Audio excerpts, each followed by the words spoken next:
All right, I think we're back according to DJ Andre over there.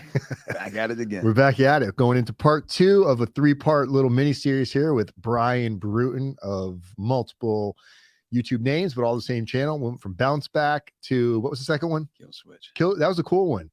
You got fucking jacked, bro. I didn't even recognize you. I'm like, look at this guy. I was at it. No. Were you just like? That was the only thing I thought of was that all the junk legit? No, I was using some extra shit. Throw the junk food out of my house. Don't bring nothing in here because there's a lot of women at my house. My wife, my mom was there, my sister. See, Shelly, it's your fault for bringing junk food into the house. So it's difficult.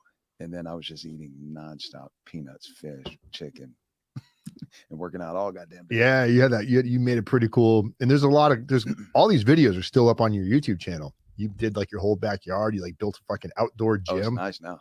Way nicer. Yeah. Yeah. Pretty chill, huh? It's like legit now. We're gonna get to that.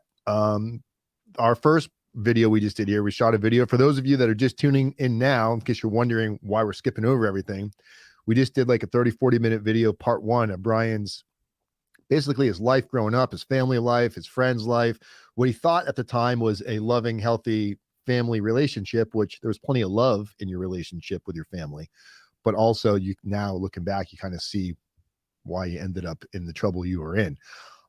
Identifying those triggers and unhealthy lifestyles, what makes a healthy lifestyle. And you've got kids now, which where your, how many children do you have? One little girl. Where's she at? North Carolina. Do you get to talk to her, see her? Talk to her every day. Okay. Yeah. All right. Beautiful. Be able to talk to your baby girl. She's having a baby any day. Number 2. Ooh, Grandpa. What's up, Gramps? I went to prison with a little kid. Right. She was 9 when I went to prison. When I came home, she was 21. She was married and had a freaking kid. Was that weird? Super weird. Yeah. Let me make sure we're definitely live, right? Just not seeing it on my phone yet. So part 1, you led us up to how you ended up getting into your situation with the dump truck. You ran over the girl. Was it her brother? Her brother. Ran over her brother trying to swerve to miss another guy that was running up to your car. You dodged him, her other brother. Yeah. And you ended up taking out one of the other brothers, not knowing it at the time. Let's make sure we get the wording right. I'm going to let anyone out. So we're going to clarify this for Dan. Brian's like, man, bro, you're making me look like. I swerved and missed a man, and another man attempted to jump on the side of a moving vehicle that weighed 22,000 pounds, slipped, lost his footing. He fell under the truck and got himself ran over by the back tires. And you didn't know it at this point. You felt the bump. Yeah. It was in the grass. So it was different than being on the road. Like if you had a speed bump on the road. Right. It was in the grass, soft grass. And, pressed his body down into the grass. I know that from all the evidence, pictures and everything. Not only that, another part of it was, we can't change it. We can't go back. But part of the circumstance of him making the decision to attack a moving vehicle, dude was strung out on oxys. And I don't say that because of the bag that they pulled out of his pocket, like from evidence when they took pictures. Right. He had a knotted bag of oxys, but from the toxicology report, he also had it in his system. On him. Right. Which, in Jacksonville was at that time. This was 2000, early 2000s. 2000. Yeah. That was a big time for opioids and stuff. It was hitting the scene heavy. Yep. And Jacksonville was huge. Florida in general was a kind of where all the epicenter of all of the prescription pills kind of took off. So you were right there in the mix of it in Jacksonville. Yeah. In Jacksonville plus the north side, which is where, again, all the poor white people that are on drugs is where it was at. So you accidentally hit this guy and you just got a phone call, right? How'd you find out you hit him? Kind of, well, start us off at that point. Yeah. As I was driving down the road from there, my phone rings. One of my best friends I grew up with was with the sister that lied and started the whole problem. He calls me and he says, bro, your truck just ran somebody over and killed him. And I'm just like, what? No. Did you believe it? No. I honestly thought I was dreaming. I'm like, no, this is not real. I didn't run anybody over. I swerved to miss that dude. What are you talking about? I didn't say anything to him. I just hung the phone up. My growing up in a lot of the shit that I was around, everything that you say, or, people use that shit against you, twist it, turn it. So I didn't say anything. I just hung the phone up. And from that day on, I didn't even tell my little girl's mother anything, nothing. I didn't talk to one single person. And when I got arrested finally in 2003, they had 110 people on report that they spoke with. Not one person did I tell anything. Like, I was like, ain't nobody going to twist this shit on me. Right. You can speculate all day, whatever. I know what happened, but ain't nobody going to twist it and be like, oh, he told me that. Nope. When you left to go there, to like kind of tell them to like leave me alone, did the thought run through your mind that maybe I shouldn't go? Maybe I shouldn't call the police, say, please, they showed up at my Call the house. police. That's the cops. that was like such a crack dealer in the neighborhood. I'm calling the cops. Did your girl know you were going over there? The only interaction I had with the cops was me running my mouth to them all the time. One of them, I told him, come to my house, take your uniform off and come in the yard and keep messing with me. Like, so there was no reaching out to police for any help. They'd have probably laughed at me if I would have called them. Did your so your daughter's mother, that's who you were with at the time. Yeah. When you got in the truck to go over there to tell them to leave you guys alone, did she know you were going over there? If I can remember correctly, yeah. Okay. Pretty sure. And it was late at night, you said, right? At this time in my life, like if I say I'm going somewhere, it's not getting questioned. I'll be back. You're just going. I'll be back. Right. Not where am I going? What am I doing? No, I'll be back. Right. That was just the norm. Yeah. So this happens. You get the phone call from your buddy. Hey man, you just ran somebody over. You just killed this dude. Like, that's it. What do you do next? Dude, I felt like I was in this twilight zone. I don't see nothing around me anywhere. It's just all dark and confusing. And I'm like, what? I'm in a panic. What am I going to do? A dead person. Only thing I'm thinking is dead person. You get death penalty for this. Yeah. God dang. I didn't go over there to kill anybody. So I'm panicking. I take my truck and I park it by the airport in Jacksonville on the side of a road, like a back road, country road, but by the airport. I get out of the truck and I start peeling my name off. It's got vinyl lettering. So I'm peeling my name off, right? Don't even know why to this day. I'm just doing it like instinctually, but in a panic. So what I didn't even realize is when you peel vinyl lettering off that's been there for a while, you can still see it. Everything it's clean. It preserved. Yeah. The rest of the paint around it faded. So even if like there's no evidence of the sticker, yeah, you can see like, yeah, it's still a sticker on there. What does it do with that, right? So and now looking at it from hindsight, right? It's just like that looked pretty like kind of you're guilty of something. Yeah. But what I was guilty of was leaving the scene of an accident involving a death, not reporting it. Right. Dead guilty of that. But what happened was after I'd leave the truck, I just started moving around. I didn't have a warrant for my arrest. Did you go back home? No. Because you had a daughter at this point. My little girl's mother came and picked me up. She took me to Georgia. I'll tell you all the details. Okay. It's kind of weird. Yeah, don't leave nothing out. She comes pick me up. She's like, what happened? What's wrong? I've got nothing to say. Take me. I said, just get on the highway, go north. So we're in Jacksonville. You're right on the line of Florida and Georgia. Right. We get to Georgia and it's like middle of nothing. I said, get off the highway. So she gets off. We're going down the road. It's in the middle of nowhere. I said, let me out of the truck. He's like, what? She's like, where are you going? I'm like, I don't know. Did you have she money on something's wrong. If I didn't, I had access to money for sure. Okay. I don't remember for sure, but money wasn't really an issue at that point. And I didn't care. I'm going to go in the woods and like eat leaves and shit. Mountain man over here. And so she drops me off or lets me out of the truck. And as I started heading to the woods, I'm like, shit, take me back. So I get back in the truck and we start heading back to Jacksonville. I still I don't know what I'm going to do. I don't know what to do. Now I know. I should have called the cops and told them what happened, right?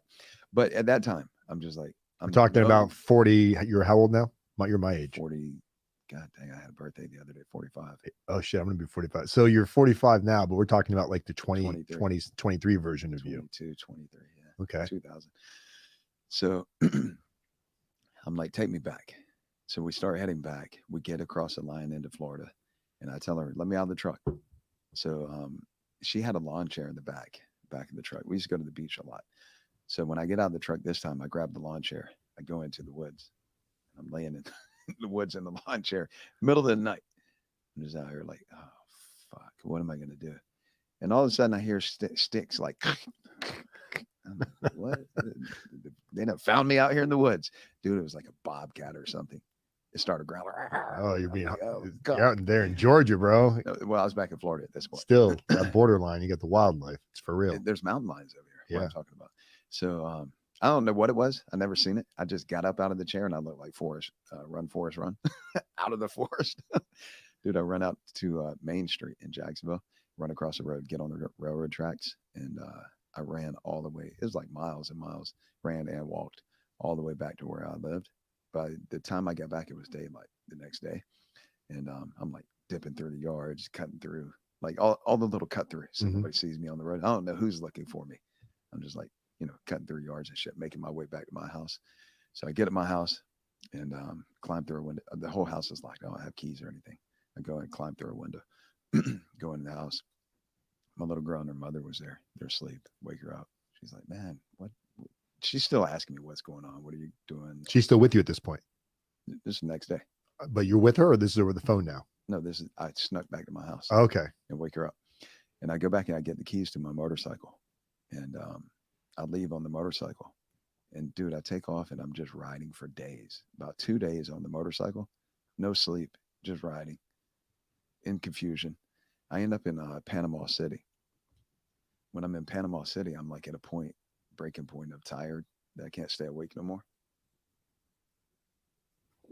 I go to a hotel. I don't have an ID or anything. Go inside the hotel, start talking to the lady at the front desk. And I convinced the lady to let me rent the hotel room with no ID.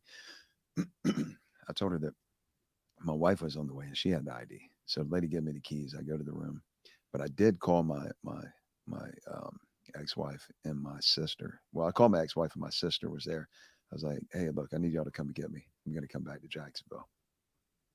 I'm just going to leave the motorcycle there. Like, were you planning on like turning yourself in? Yeah, I was going to go back and talk to the cops. And so had the cops called you at this point yet? Because they knew. I mean, I didn't have my cell phone. Okay. Yeah. I did end up talking to them, but not at this point. So I go there. They come to pick me up. And the lady let me in the hotel room. Dude, I've been up for so long. When I walked in the hotel room, I told them, look for the motorcycle. This is where I'll be at, whatever. I didn't tell them the room number, but they come to the hotel there in Panama City. And it was a hotel where truckers stay. They sleep out in the parking lot. Mm-hmm. And so it's my ex and my sister, both young blonde-headed chicks. They're riding through the parking lot late at night, like 2, 3 in the morning, hollering my name out the window. People called the cops. They're prostitutes. Oh, trying to solicit. got some lot lizards running through the. Yeah. So the cops come. They're like, "What are y'all doing here?" They start questioning them. Dude, my sister panics. We're here for my brother. Oh no! Oh no! Tells them, hey, dude, I'm on this bed asleep, and all of a sudden I hear boom, boom, boom, boom, boom, boom, and I'm like, I jump up. I'm like, so they knew what room you were in at this point? They went to the front. Okay. The ladies told them. So they're banging on the door. Please let us in. Oh. So I look out the people. Dude, it's a squad of cops out there. I'm like, God dang it. I go to the back of the room, like the door's over there. I go back. I'm going to break through the wall to try to go out the other room. I'm like, fuck, what if somebody's over there though, So I'm like, damn. There's nothing. Nowhere to go. Yeah. So I open the door. They barge in the room. They're like, you need to go turn yourself in. I didn't have a warrant. I'm thinking I'm done. I'm going in. You need to turn yourself in. Jacksonville wants to talk to you. I'm like, all right, I'll go. I'm headed there now.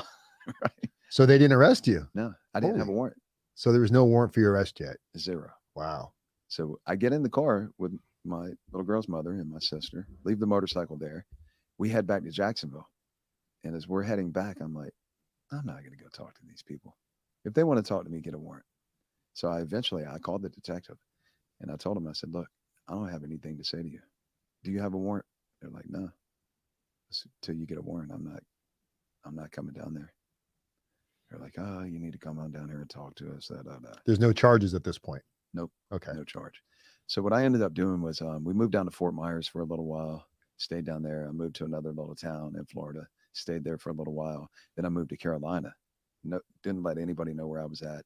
Started buying a place there in my little girl's mother's name.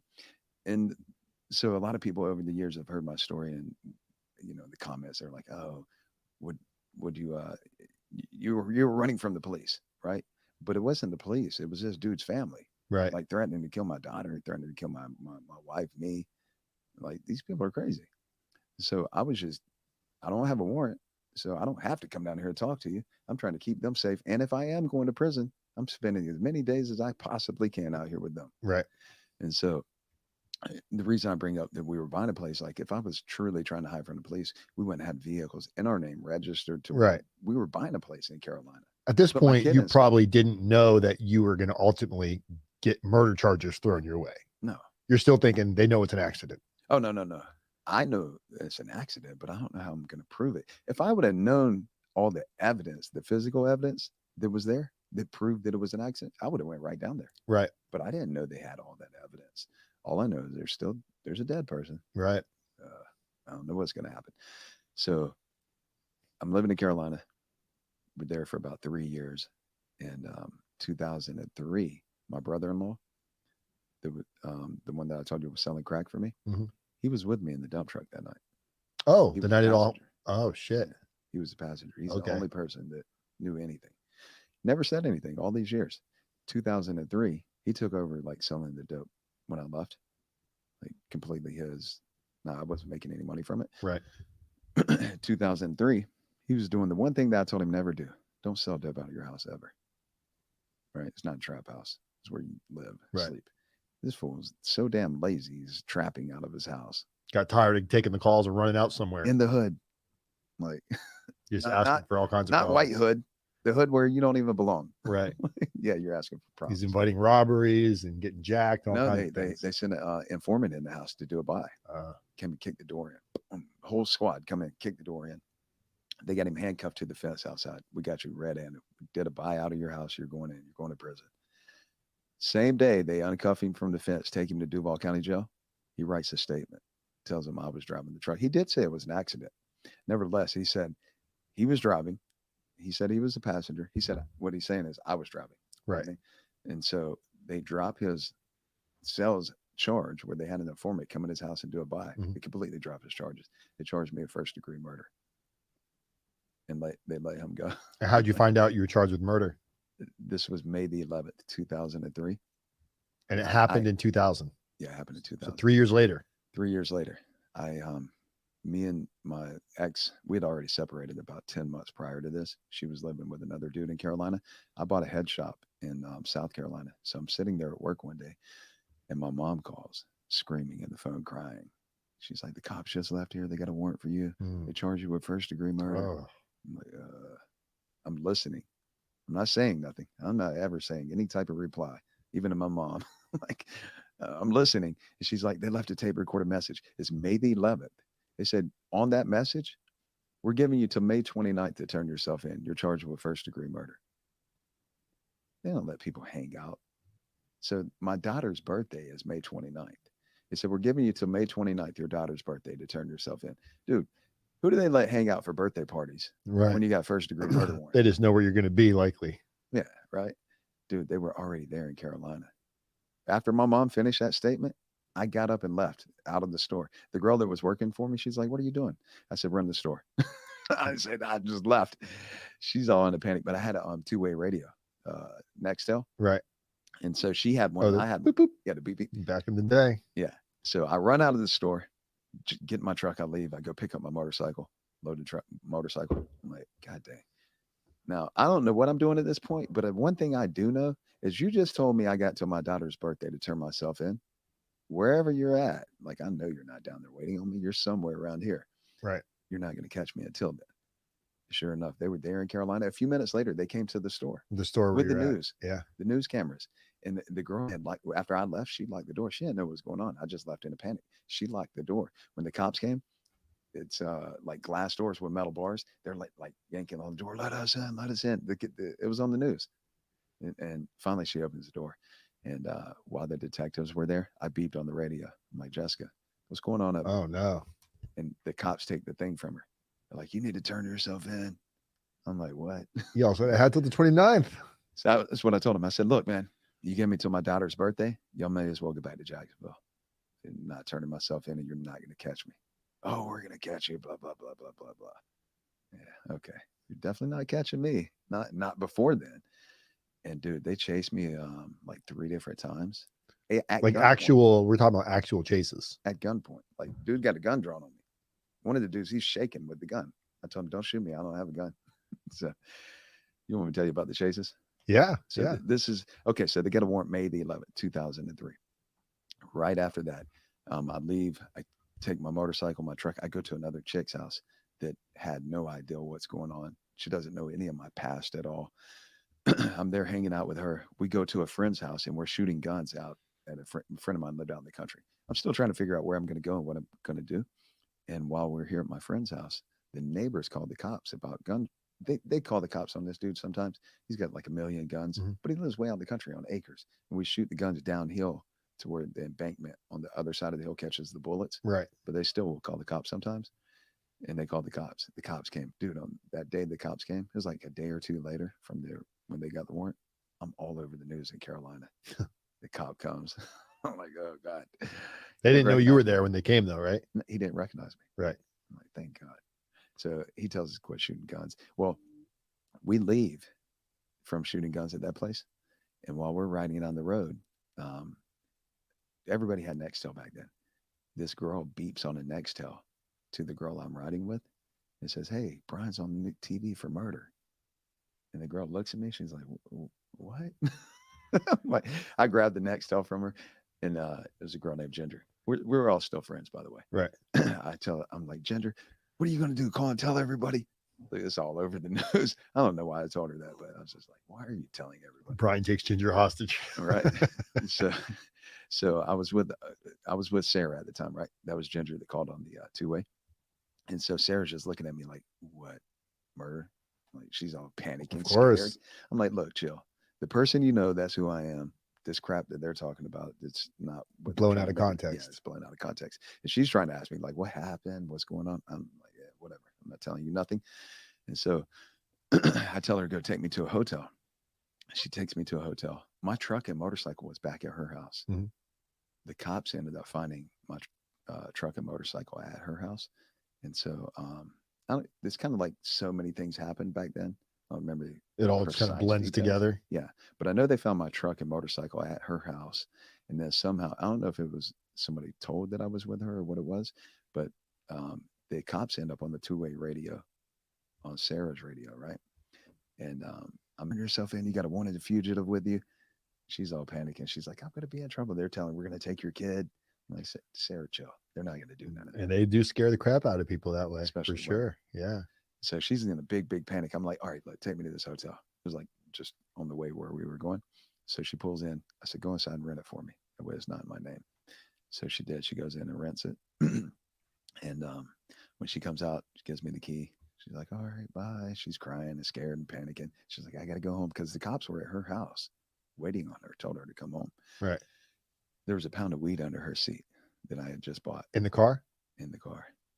So when she leaves, I'm like, God dang it, I left my weed in the car. Oh, no. Call her, Sarah, there's weed in your car. Don't go home. She's like, I have to. She's all screaming and panicking. I'm like, all right, listen, do this. There's like, I know all the roads to her house. I said, when you go around that real sharp corner where it's all wood, toss it out the window. The weed out there. She swears to this day that she didn't. That she did or did not? She didn't throw it out. She left it under the seat because she was scared. And that she only kept driving. And that when she parked her car in the garage, they searched her car and found the weed. And so back then, like, I was kind of pissed off. I was like, I need my freaking money for the weed. Right. Or my weed back. And so I had a friend call her after this happened. Like when they searched her shit. I was like, tell her you want to see the paperwork where they took the weed. Because if not, they would have took you to jail at least. Show me some paperwork, you know? Right.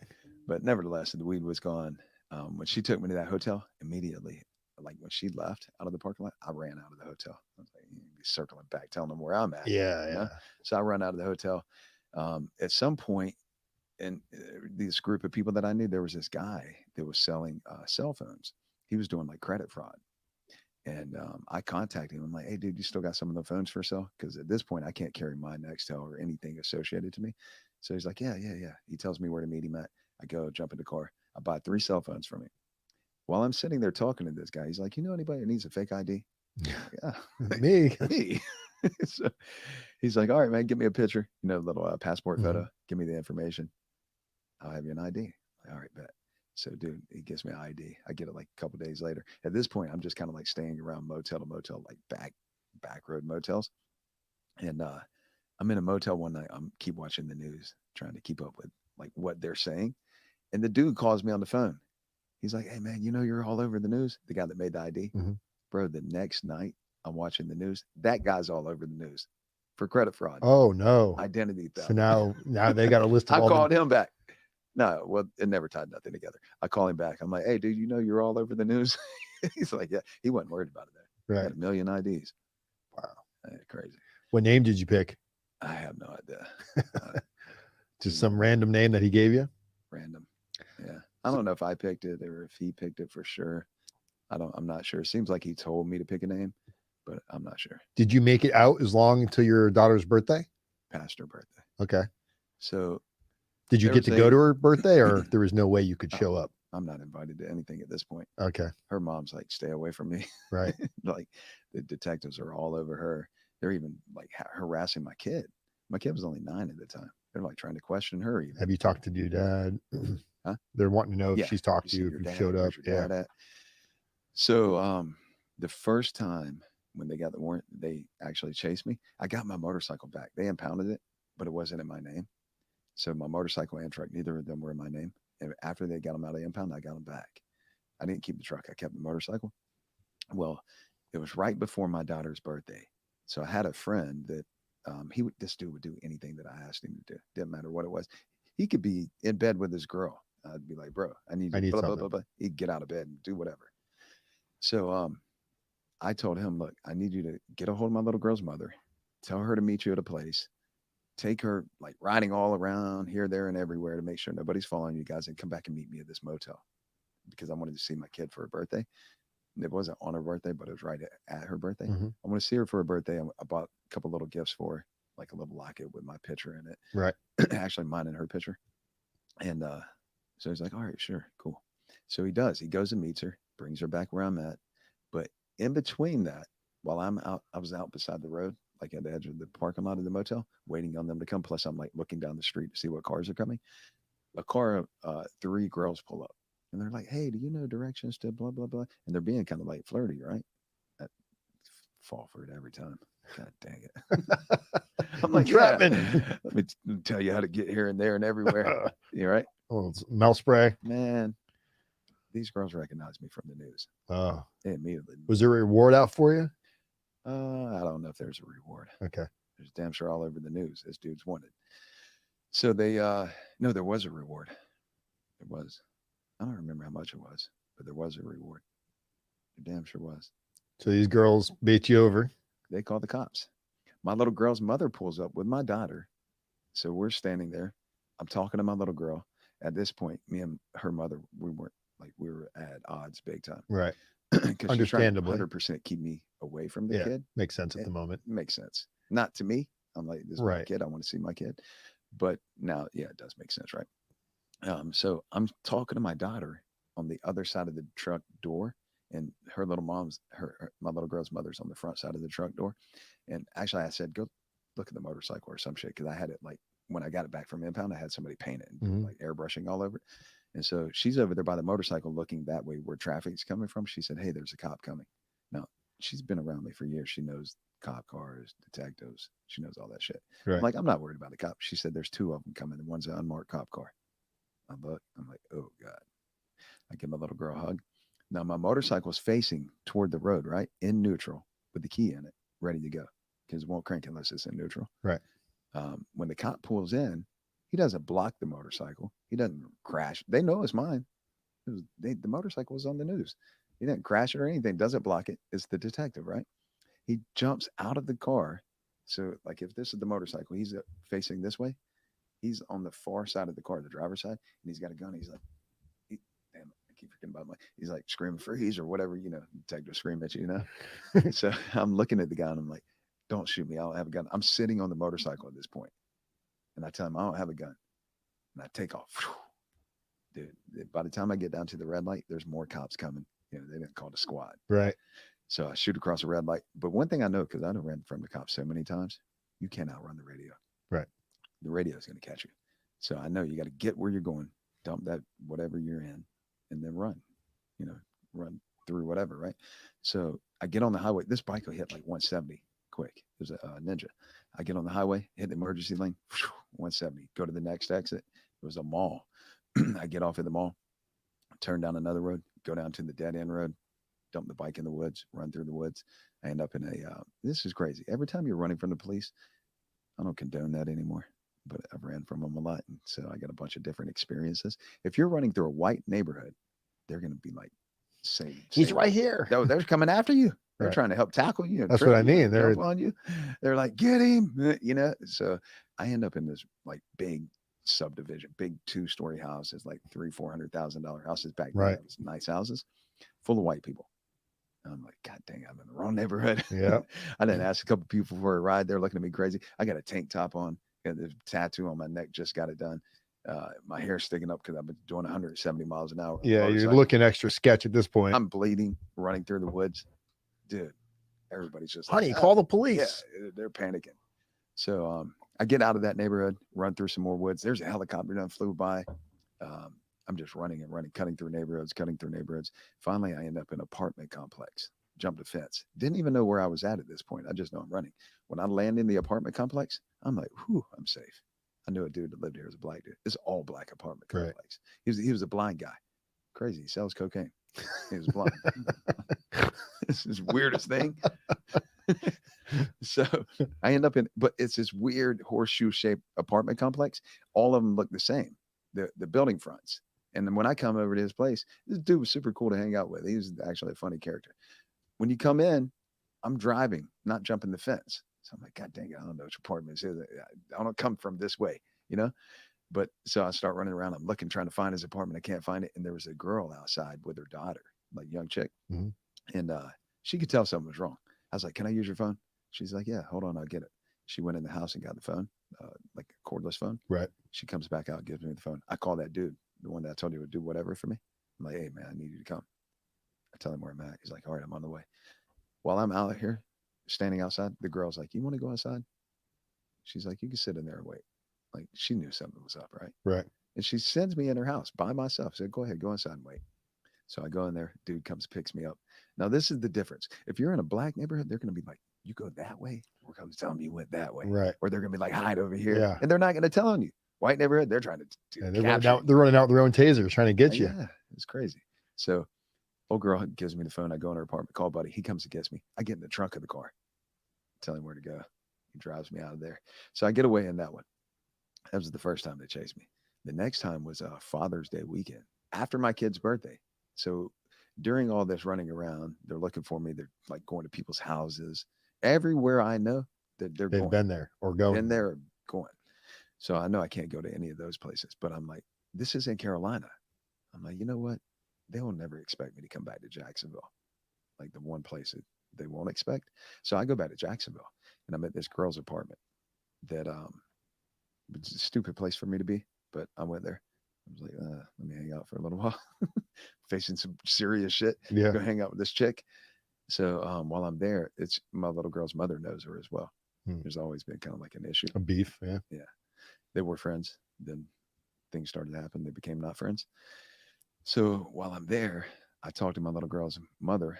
Like we know all the same people. And I heard from somebody, she was coming down to Jacksonville. They live in Carolina at the time. She was coming down to Jacksonville for Father's Day weekend. So I call her. I'm like, I want to see my kid. She's like, we're not coming nowhere near you. I'm like, forget it. Like when the cop jumped out, right? I'm talking to my kid and pulled the gun. My little girl still to this, she's almost 30. Still to this day, like she's like, when I ride by that exit, it fucks with her emotionally. They said that day when that happened, she was pulling clumps of hair out of her head, just like screaming, panicking. That's got to make you feel not great. Terrible. I feel horrible about it. Yeah, it was all bad. So Father's Day weekend, Jacksonville. I'm telling my little girl's mother I want to see her. She's like, no. We're arguing. Like heated. And when at this point, when I'm mad, I'm just like, whatever, I don't care. And so she found out that I'm at this girl's apartment and she called the cops. Like, God dang it. I didn't know she called him, obviously, because I didn't think she would do that. Right. But she did.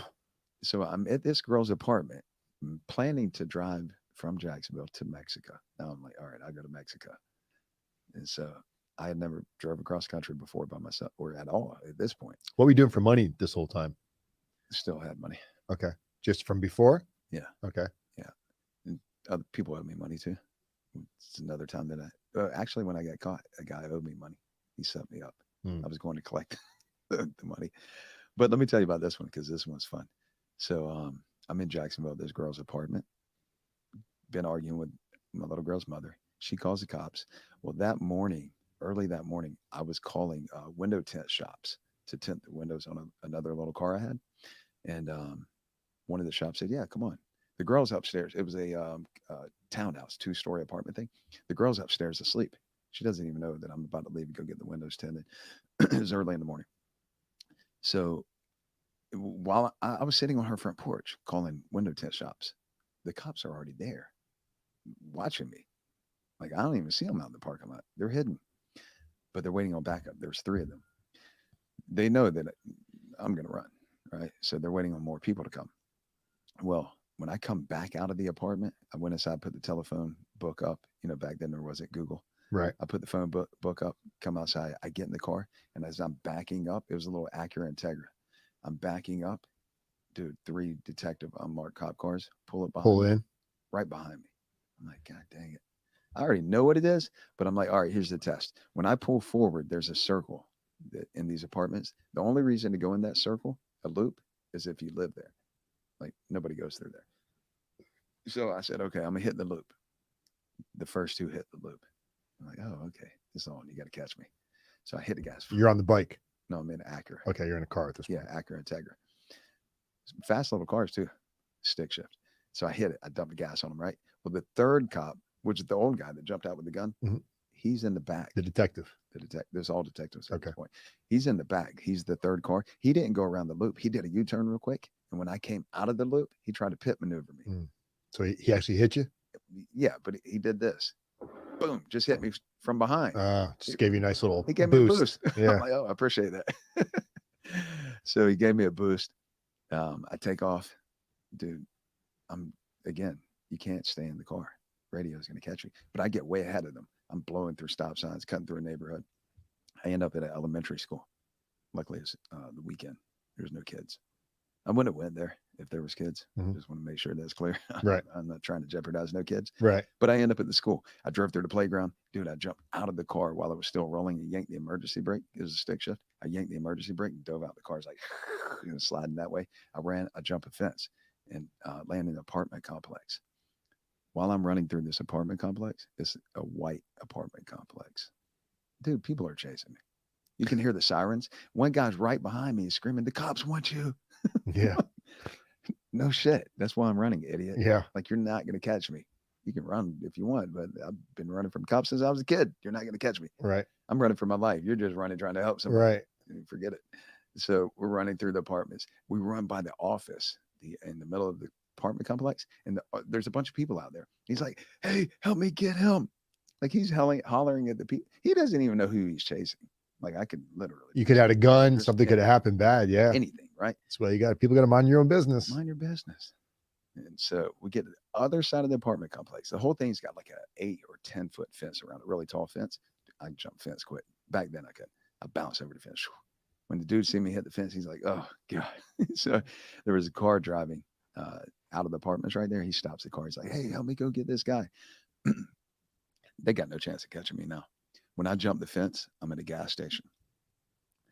As soon as I land on the ground and I'm looking like, where am I going to go? I see a Crown Victoria, a black one, unmarked, cop light on it, tinted windows, got the police wheels on it. I'm like, damn. And I jump right in the frying pan. And I see this black dude coming out with long dreads getting in the car. Oh. I ran right over there. I'm like, dude, give me a ride. He's like, get in. And he's just like, get in. As soon as I get it, it was an old cop car they bought from auction. Right. I get in. He had a big fountain drink in the passenger side on the floor. I kicked it. Boom. Knocked it over. I didn't see the drink. He's like, don't worry about it. Where you want to go? I said, man, just drive anywhere. Man, this is in Jacksonville. It's a road called Blanding Boulevard. Heavily trafficked. Oh, Blanding. That's where I hit the pain clinics. It's full of traffic. Yeah. bro, when we pull out, Jacksonville. there is cops everywhere. We ride right past them in a unmarked Oh, wow. car. He just drives right past. Because they're not expecting you to be in a car No, at this point. especially one that looks like a cop car. Right. His look legit like a cop car. So you drove right past them. Drove right past. He takes me to the bus station downtown Jacksonville. Not Greyhound, like city bus. You can get lost on city buses. Like, you know what I mean? It's like Subway. Yeah. Yeah. So I get on a city bus and ride to a Mexican friend's house. This dude's super cool. Mexican guy. His name was George. George got all the damn money in Jacksonville. He was like the biggest coke dealer. Honestly, the biggest one I ever met on the streets. Right. Dude had a freaking ton of money. And you just showed up at his house? Yeah, I went to his apartment. Okay. He didn't know you were coming though. No. When I got there, he's like, yeah, make yourself at home. But he just takes care of a bunch of people. He's right. Like, everybody hang out. Like, food comes every day. They got like a lady that cooks every single day and brings like big platters of food. It's just people hanging out. Right. He's like, hang out. You can sleep on the couch. I'm like, all right, cool. He takes me back to Carolina a few days later. He ended up, he got busted in a huge Fed case. Yeah. It was called Operation Chopper Stopper. When in the newspaper, it was like a year later, he got arrested. After I did, I'm looking at it in the paper.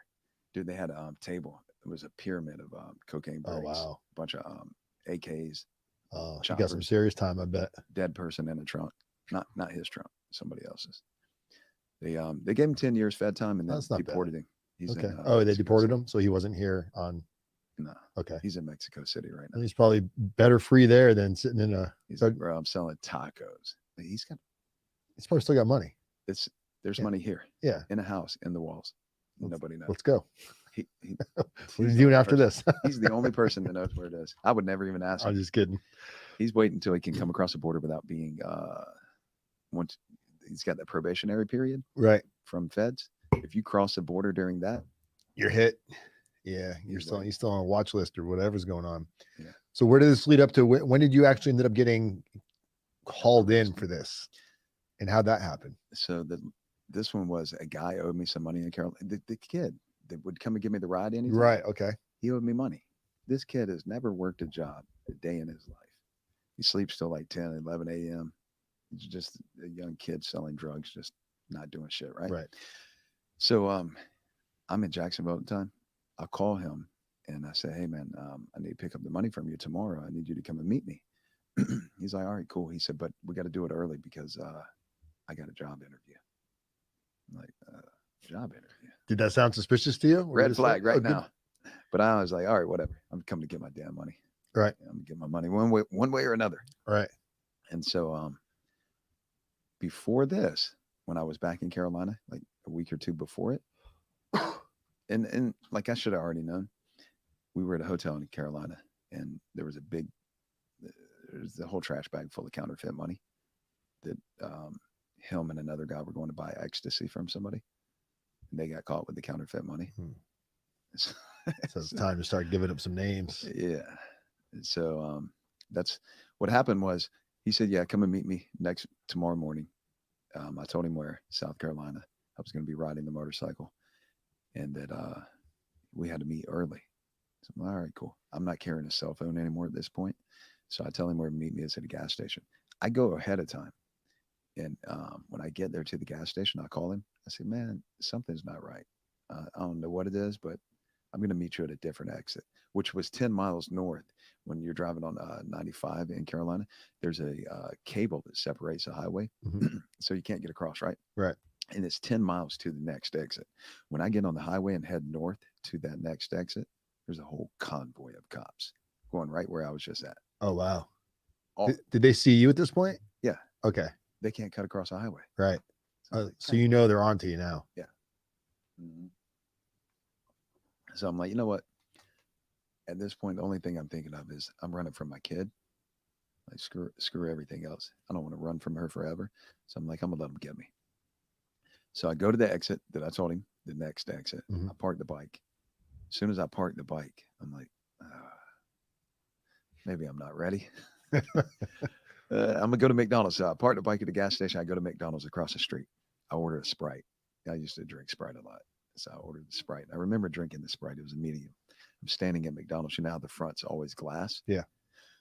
It was the highway exit on 95 where a lot of people are traveling, a lot of cars. I'm standing in the McDonald's, dude. That gas station is surrounded by cops. Where my motorcycle's at across the street, and I'm drinking my Sprite, and I'm like, I'm not ready. Fuck. I go out the back door by the bathroom. I ran out of the back door, cut through the parking lot, cut through some woods. I end up on a dirt road. So you're on foot. On foot. They got the bike. The bike's over with. So I run down the dirt road, and it's all like acre lots with like mobile homes, double wide trailers. I'm running. I run all the way to the dead end. It's like last trailer on the road, then it turns into woods. I knock on the door. Big black dude comes at the door. I'm like, this is cool. I'm like, hey man, I need to use phone. I told him I just broke down on I-95. I cut through the woods. I said, man, my motorcycle's over there on the highway. Can you please let me use phone? He's like, yeah, sure, no problem. Brings me the phone outside. I'm using he goes back inside. This was July. I think it was like July 24th. Of 2003? 2003. Okay. So they gave me the May 29th. It was like July. So you're like 2 months. June or July. I can't remember. It's past the birthday though, right? Right. So I'm outside using the phone and I hear a helicopter.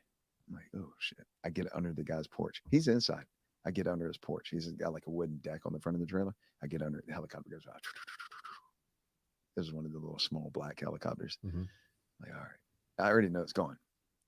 I knock on the door. I'm like, hey man, you think I could come inside? It's hot out here. He's like, yeah, come on in. So he lets me come inside. And real cool dude. He had 2 little kids. And he tells me, I'm still on the phone. He's like, man, you can sit in, there's like a living room and then a den on the backside. He's like, you can sit in the den in there. I'll get the kids to chill because their kids were wild, running around, screaming, jumping, flipping. Maniac kids. Right. Cool kids, but wild. Yeah. High strung. Out of control. Yeah. And so I'm in here on the phone and I asked the guy, I said, hey man, is there any way you could give me a ride? Like, I don't remember where, somewhere. He's like, yeah, let me get ready. So dude's just being completely compliant with everything I'm asking him, right? He's like, yeah, no problem. This guy done called the police. No, he didn't call the cops. No. I'm in the back of the trailer, the den. The front door's open, but it's got a glass door. The little girl, the daughter, Right. said, Dad, there's cops outside. Oh no. You know what Dad said? Get away from the door. Dude, you're at the dead end of a dirt road in the country. Random white dude just came and knocked on your door. And there's cops outside. He tells the little girl, get away from the door. So she did. She gets away from the door. A few minutes later, she said, Dad, there's a lot of them and they got dogs. Dude went and looked out there. They got whole Ninja Turtle suits on, you know, the SWAT team. Yep. And so he looks out there. He's like, what's going on? Now he's scared. He's like, man, why are they out here? I said, look, man, they're here for me. There's nowhere to go at this point. They got the whole place You got this guy's family. And so I said, look, man, they're here for me. I said, I'm not here to hurt you. I'm not trying to do anything crazy.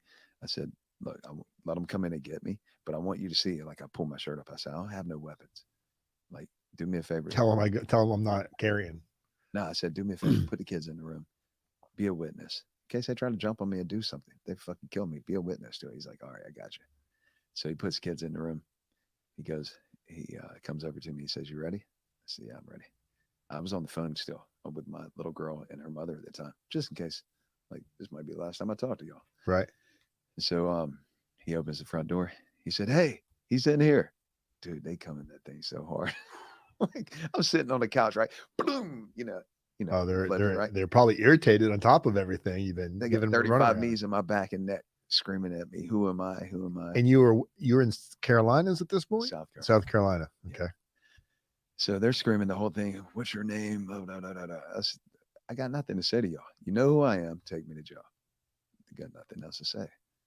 And so they cuff me up. They take me outside, put me in the yard, the guy's front yard, sit me in the dirt.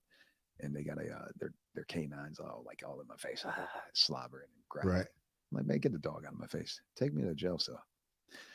So finally, they take me to a little county jail, South Carolina, and they put me in a room, not a holding cell. They put me in a room on the second floor. I'm handcuffed, and they leave the room. The window's open.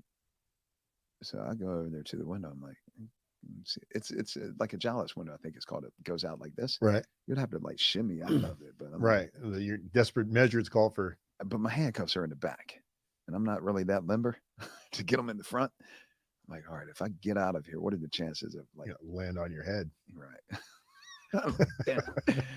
God dang it. Y'all really set me up on this one. Like, you know what I mean? You put a candy right in front of me. They're like, go ahead, run. Yeah, jump. Dead. Down at the bottom of the camera. So how high up were you? Second floor. Second floor. That's far enough 12, with your hands 13 behind your back. That's it's concrete down below. Yeah. You're toast. Yeah. You're definitely breaking bones, collarbones, neck. Incapacitated. Yeah. Yeah. You're not going. Probably slobbering the rest of your life. So I'm like, damn it. So the 2 lead detectives come from Jacksonville. They were on a task force. They were chasing me around. One of them comes in, growling at me. He's like, I'm going to do everything I got to do to make sure you get life. I'm like, what? Everything you got to do is outside of your job description. How about just do your job? Right. Right. And so he's just being, running his mouth and whatever. This is what they do. The other detective's like, hey, I just want to shake your hand. Yeah. I said, shake my hand for what? He said, you're the hardest guy I ever had to catch. I said, we're not friends. You take me to my cell. I'm not shaking your hand. Good cop, bad cop. Yeah.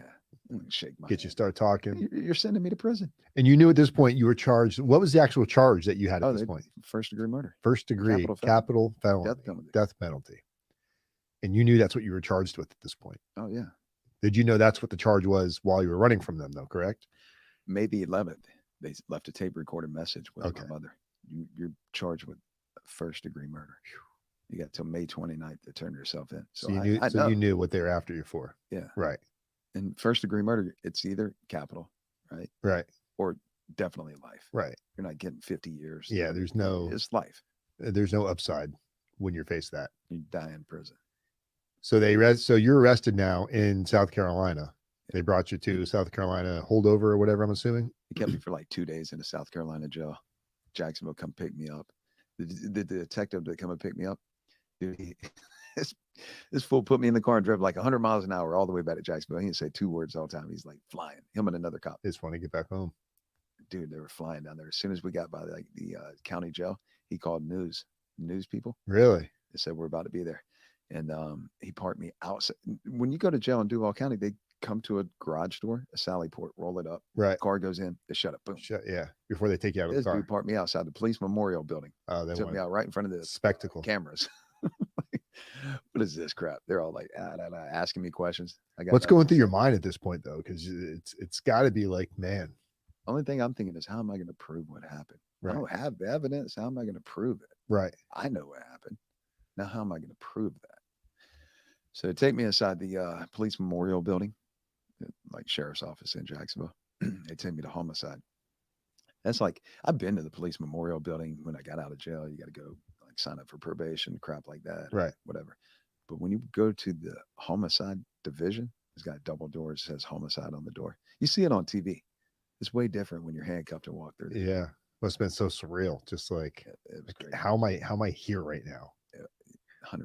Like, I shouldn't be here. This is not what happened. There must have been a million and one thoughts going through your brain. Well, the weirdest thing was when we opened the 2 doors and we walked through, everybody in that, it was a big open room with desks. And it's just like TV. The desks were facing each other, like you and I, right? Right.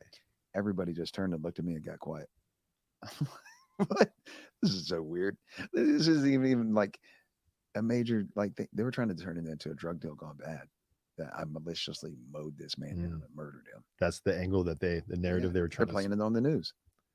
I'm like, what? This is not what happened. What about the witness you had? The buddy in the car. Brother-in-law? Yeah. And we weren't. He's the one that like got the warrant against me. Okay. There's nothing to say to him. He wasn't saying that. He said it was an accident. Okay. So he did. He did. He told the truth that it was an accident. But still, I got nothing to say to this guy. Right. So they put me in the interrogation thing. Mm-hmm. Yeah, homicide. Right. They come in there, blah, blah, blah, blah. The whole crap trying to scare you. I said, I got nothing to say. You've been investigating me 3 years. You know I haven't spoke to nobody. I'm not talking to you. I'll talk to my attorney. Take me to my jail cell. Finally, they left me in there for hours and hours by myself. Finally, they come and get me out. They didn't say nothing to me. Took me straight across the street to the county jail. Booked me. Go through the whole process. Send me up to the where all the maniacs are at. Where's that? Duval County Jail. Okay. Where everybody's got time. Right. You step through the door. I stepped through one dorm door where they're just like, every white person that comes in the door pussy ass cracker. And they're throwing shit at him, throwing milk jugs at him, oranges, hitting him. You come in there, it's time to fight. Dudes would go back and hit the button. Let me out of here. Like, They rolling up their mattress trying to get out. yeah, yeah. So that's where they sent me. I spent 2.5 years in that county jail. And how long was that charge hanging over your head before it got downsized to a So it was a couple months going back and forth to court. They dropped it from 1st to 2nd degree murder. Still life sentence. Mhm. Best case scenario, 25, 30 years. right? And then that was on there for 2.5 years. Right at 2.5 years. 2nd degree murder. 2nd degree murder. Go to court. Come back. And you had an attorney. I had a public defender when I got to jail. Okay. And there was another part of it too. A girl I went to school with, high school, worked for a public defender in Jacksonville, murder cases. And I had talked to her during that time, the 3 years while I was out. And she was keeping up with my case. She was like, look, they can't do nothing to you. Wherever you're at, whatever you're doing, you don't have a warrant. Like, she would tell me that every now and then when I would talk to her, just kind of like get updated.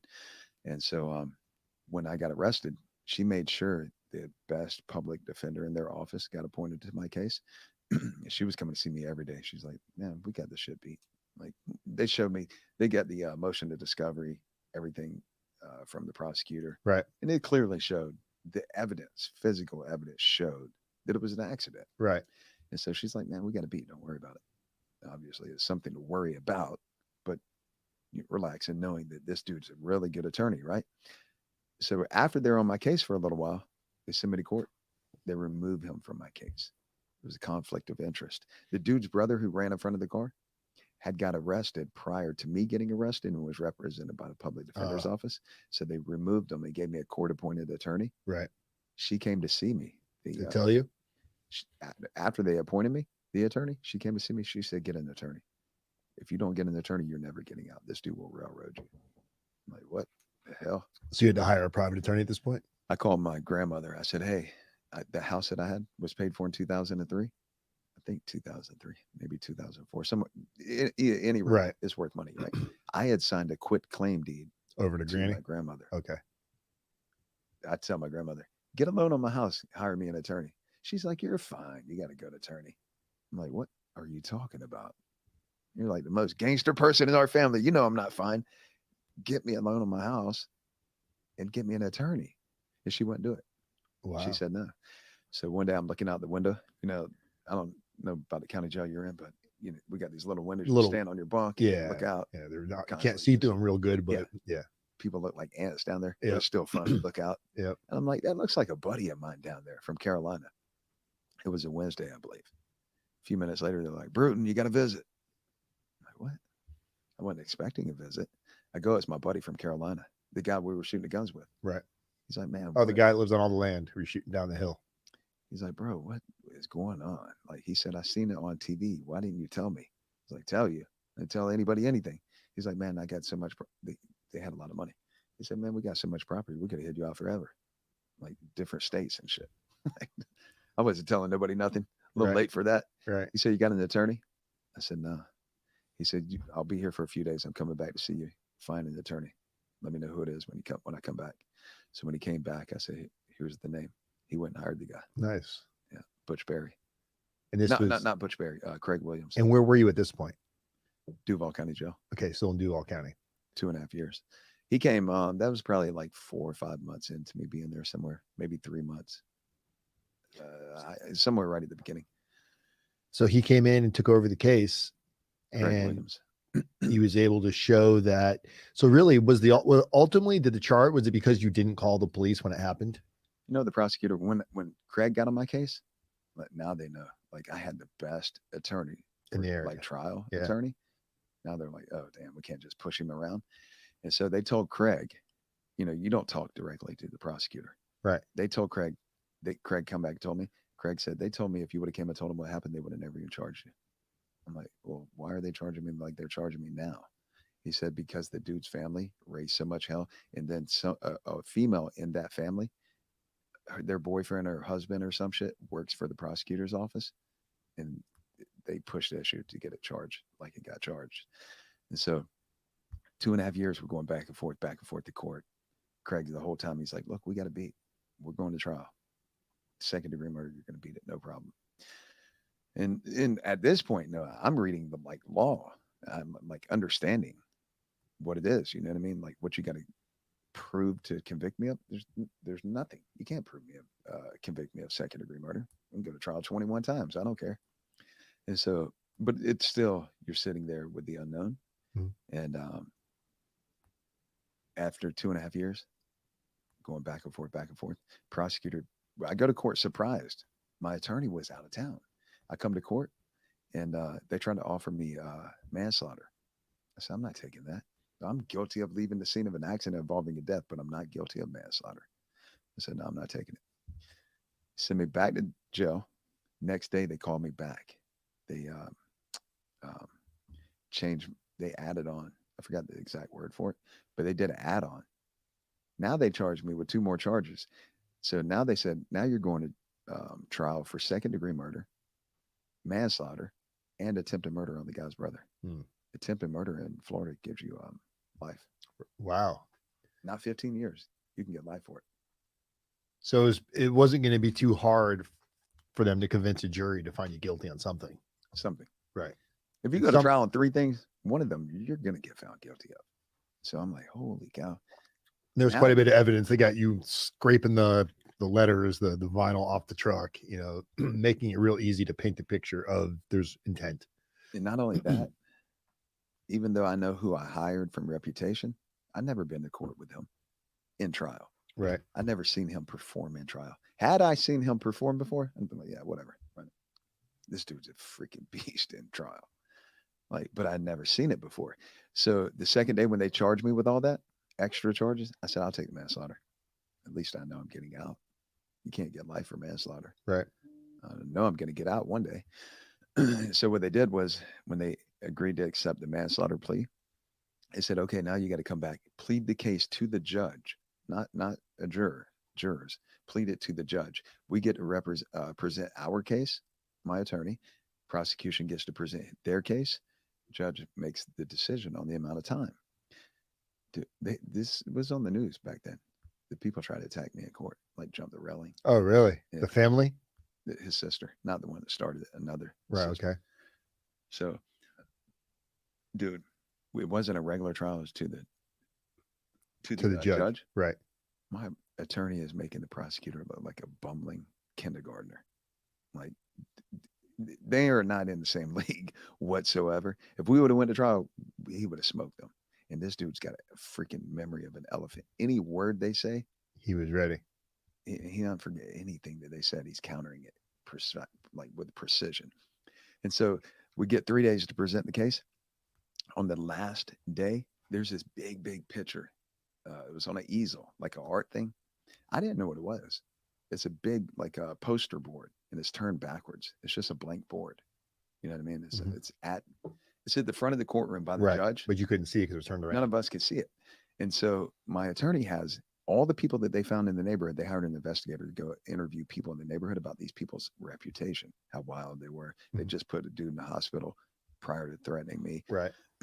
So this was at the very end of the 3 days when they the last person testifies about their reputation. My attorney doesn't say nothing. He gets up, walks to the front of the courtroom, grabs that poster, turns it around. It's the dude laying there dead, life size. Your attorney did this. The dude's laying there dead with blood on his face, with ants crawling on his face. It was gruesome, right? Their whole side of the courtroom jumps up and screams, "We're going to fucking kill you." One of the sister jumps the railing, punches a bailiff, kicks one of the balls, bites one. The judge is banging, "Lock the doors. Everybody sit down." Dude, it was pure mayhem. The bailiffs grabbed me and like pulled me to the back. The lady, the sister that attacked him, they grabbed her in a chokehold, flipped her and drug her out in like a headlock, drug her out of the courtroom, feet dragging on the ground. Like, why did he turn this picture around? You just had the whole bunch of people from the neighborhood testify that these people are maniacs. Last person testifies that they're idiots, maniacs, violent. He turns the picture around and they just proved it. Their whole side of the family jumped up and screamed, "We're going to fucking kill you." Gotcha. Yeah. He played this so perfectly.